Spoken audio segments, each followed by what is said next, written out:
Hi, my name is Dr. Greg Doerr, and I'm here with Dr. Rachel Nakayama. And what we're talking about today is creating a safer pain relief environment for our patients. And as manual therapists, as chiropractors, we have a few of those interventions that we commonly use to assist our patients with that, including things like rehab, taping, soft tissue techniques, and using topicals like BioFreeze. So, Rachel, how is it that you incorporate, why don't we start with rehab? Okay. How do you incorporate things like rehab into your office to create a safer pain relief environment for your patients? So we actually start using exercises and rehab techniques as kind of a comprehensive tool as a test to see what we're looking at with our patient. So a lot of times patients will walk in and they'll point to an area of pain. That's their symptom, not actually their problem. So we'll use different exercises, the CLX bands, just functional movement. We'll do squats, deadlifts, stuff like that to kind of illustrate what we're really looking at.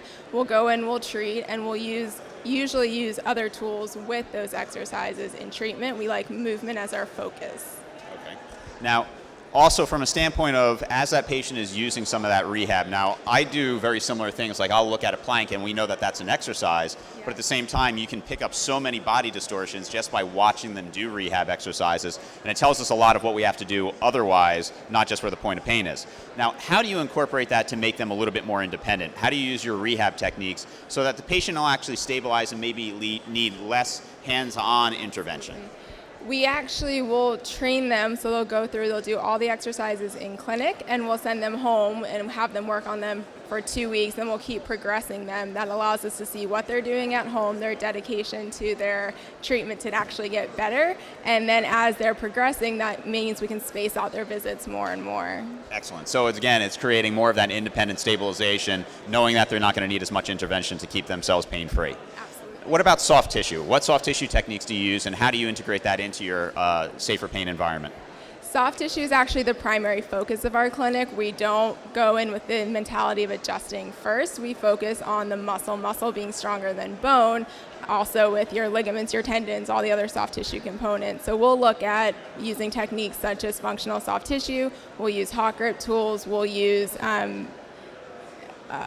totally blanking, different balls, different foam rollers, different things like that to really address that need. When you retrain the soft tissue, again, you're finding your adjustments are holding longer, that's spacing out your patient visits, and you're just really able to target their posture, their movements, and doing proper form and function. Now, do you recommend soft tissue treatments for patients at home, like rolling or using a lacrosse ball or things along those lines? And how do you tell your patients how to use those devices so they may not be over-aggressive with that treatment?